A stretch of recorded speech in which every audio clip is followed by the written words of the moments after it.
Tibet ಅದ buffer state ಅದು.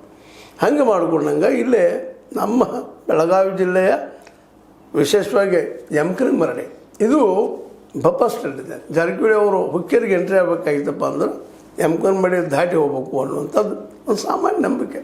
ಅದಕ್ಕೆ ಅವ್ರನ್ನ ಅಲ್ಲೇ ಕಟ್ಟಿ ಹಾಕಬೇಕು ಜಾರಕಿಹೊಳಿ ಅವ್ರನ್ನ. ಅಂದ್ರೆ ಅಷ್ಟಗಿ ಮತ್ತು ಉಂದ್ರಿ ಒಂದು ಜಾಯಿಂಟ್ ಮಾಡಿ ತಾವು ಅವ್ರ ಬೆನ್ನಂತೆ ಗೆಲ್ಲಿಸುವಂಥದ್ದು ಮತ್ತು ತಮ್ಮ ಕ್ಷೇತ್ರ ಉಳಿಸುವಂಥ ಮನಸ್ಸು ಮಾಡ್ತಾರೆ. ಹೀಗಾಗಿ ಇಂಥ ಪ್ರಯತ್ನ ಎಲ್ಲ ಲಕ್ಷ್ಮಣ ಸವದಿಯವರಿಗೂ ಸಹ BJP ಕರ್ಕೊಂಡು ಹೋಗುವಂಥ ಸಾಧ್ಯತೆಗಳು ಅದಾವ ಅಂತೇಳಿ ತಜ್ಞರು ಮಾತಾಡ್ತಿದ್ದಾರೆ. ರಾಜಕೀಯ ವಲಯದಲ್ಲಿ ದೊಡ್ಡ ಚರ್ಚೆ ನಡೆದು ನೋಡೋಣ ಏನಾಗ್ತದೆ.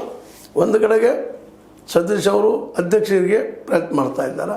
ಅಷ್ಟು ಸುಲಭಲ್ಲ ಸಿಗೋದು. DK ಶಿ ಅವ್ರು ಬಿಟ್ಟಾಗ ಹಾಕುವಂಥದ್ದು ಮತ್ತು DK ಶಿ ಪರ ಒಂದು ಸ್ವಲ್ಪ ಹೈಕಮಾಂಡದ ಸಿದ್ದರಾಮಯ್ಯನ ಬಿಟ್ಟರೆ. ಅದಕ್ಕಾಗಿ ಇವೆಲ್ಲ ಅಂತಗಂತಗಳು ಯಾಕೆ ಮಾತಾಡಬೇಕಾಗ್ಯದಪ್ಪ ಅಂದ್ರೆ ಲಕ್ಷ್ಮಣ ಸವದಿ ಅವರು ಕಾಂಗ್ರೆಸ್ ಬಿಟ್ಟರೆ BJP ಹೋಗಕ್ಕೆ ಇದು ಕಾರಣ ಆಗ್ಬೋದಾ, ಅದು ಆ ಚಿಂತನೆ ನಡೆದಿರ್ಬೋದು. ಯಾಕಂದ್ರೆ ಅವ್ರು ಅಧ್ಯಕ್ಷರಾದ್ರೆ ಇಲ್ಲೇ ಅವ್ರಿಗೆ ಮತ್ತು ಇನ್ನೊಂದು ಕಂಡೀಷನ್ ಹೋದ ಅವ್ರಿಗೆ, ನಾನು ಮಂತ್ರಿಗಿರಿ ಬಿಡೋದಿಲ್ಲ. ಈಗ ಹೆಂಗೆ ಬಿಟ್ಟಿಲ್ಲ ನಮ್ಮ DK ಶಿ ಅವರು ಹಂಗೆ ನಾವು ಬಿಡೋದಿಲ್ಲಪ್ಪ ಅನ್ನೋಂಥ ಒಂದೇನೋ ಮಾತಾಡಿದಾರೆ ಅಂತ ಗಾಳಿ ಸುದ್ದಿ.